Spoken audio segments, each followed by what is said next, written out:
To earn the coveted Green Beret and to wear the Green Beret to me is an honor unlike anything else in this world. And I've worked with some of the greatest men known to mankind. I woke up one morning and I didn't feel right. I felt off.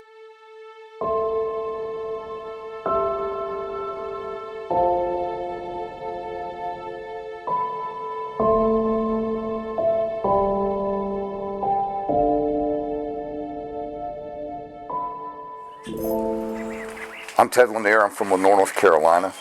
I'm a retired Master Sergeant with 22 and a half years in the military. My career started out in 1989. For the first 10 years of my military career, I was in the regular Army as a 19 Delta Cav Scout and eventually volunteered for Special Forces training, where I'd spent the last 12 and a half years of my career as an 18 Series Weapons Sergeant in 3rd Special Forces Group. So why the military? I joined the military for a couple of different reasons. It was something that I'd always thought about growing up. You know, my father, who served in special operations in Vietnam, growing up with him, seeing all his memorabilia and some of the pictures and listening to his stories, uncles, cousins of the same that took that military path. Some did full careers, some did not, but just about everybody in our family served. Well, to begin with, not only is Teddy my son, and of course I love him, but he and I really are not only father and son, but we are the best friends. He is literally my best friend.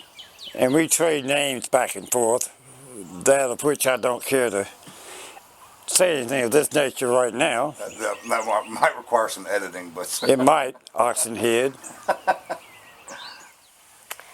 Growing up with my dad, I wouldn't say was extremely easy, particularly because he was gone a lot. So that made it hard at some times because I considered him my best friend.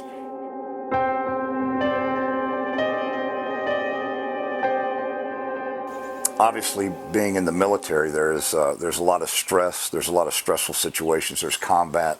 There's deployments. There's separation from families. And a lot of times, for myself, I would deal with those stressors with what we used to call having a good time. And what does having a good time consist of? Well, you know, for a bunch of guys in the military, such as myself, we like to drink.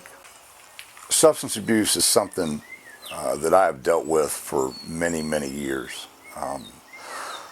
You know, it started off as a teenager, and then it progressed into a daily thing as far as alcohol is involved, you know, throughout my 20s. I remember there was one time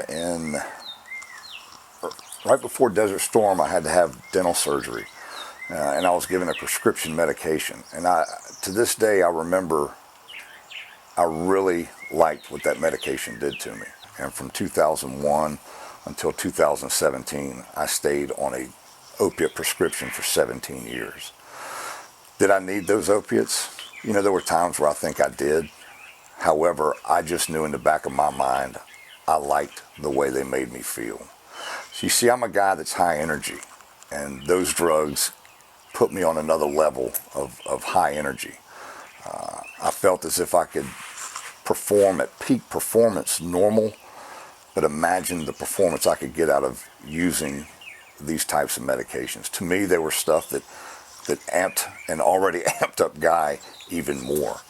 And little did I know that opiate medication would eventually drive me to a place that no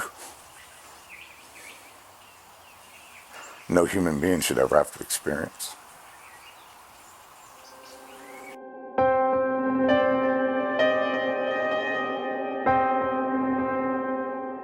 I woke up one morning and I didn't feel right. I felt off. About the best way I can describe it is I just felt tired, and not tired as in I'm sleepy tired because I just woke up.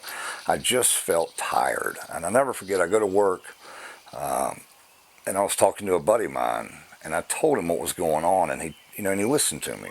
And it was the first time I had ever decided to tell anybody about what I had been doing and the bad things that I couldn't shake and the habits that I couldn't shake.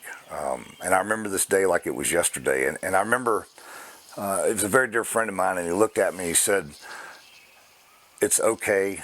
We all have times in our lives where we can't seem to manage, but things will turn around from you." And I took that to heart, and I know to this day he's a dear friend of mine, and he meant that.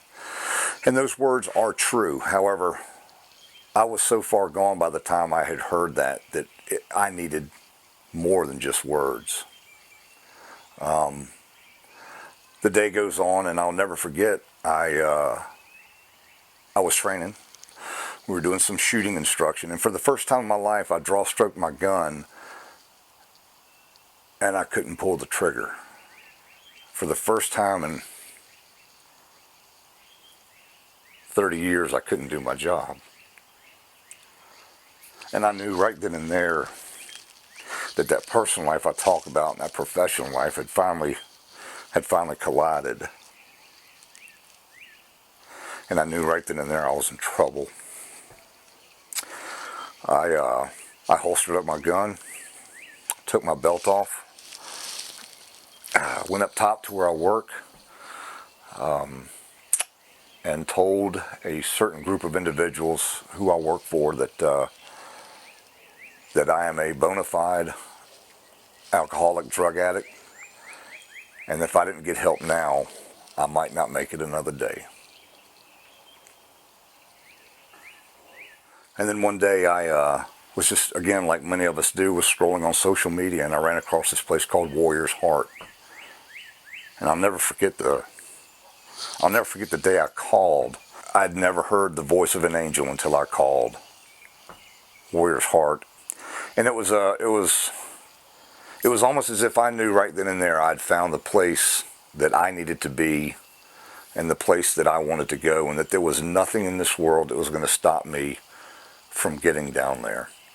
And I can honestly say the day that I drove through those gates, I knew beyond a shadow of a doubt that is where I needed to be, and that I was going to receive the help that I so desperately needed. From the moment I walked through those gates till the day I walked out, it was work. We put in work there. You had to work every single day for your life. I can't say enough for the facility itself.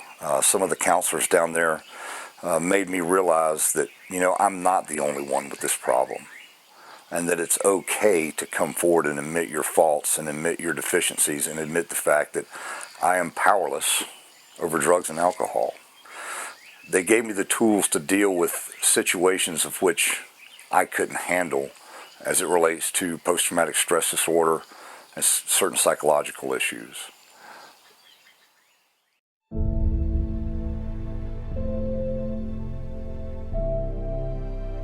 Until my last breath, I wish to do nothing more than to be a good husband, a good father, and a good, kind human being, and to be there for people that don't have what it takes to get to where I am, and to be able to lend that helping hand.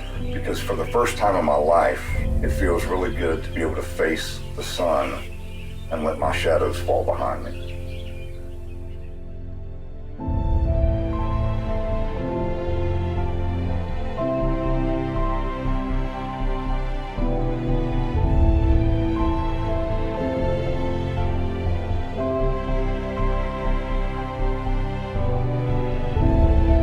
The changes of my dad were extraordinary. Now he's motivated me to become a better person.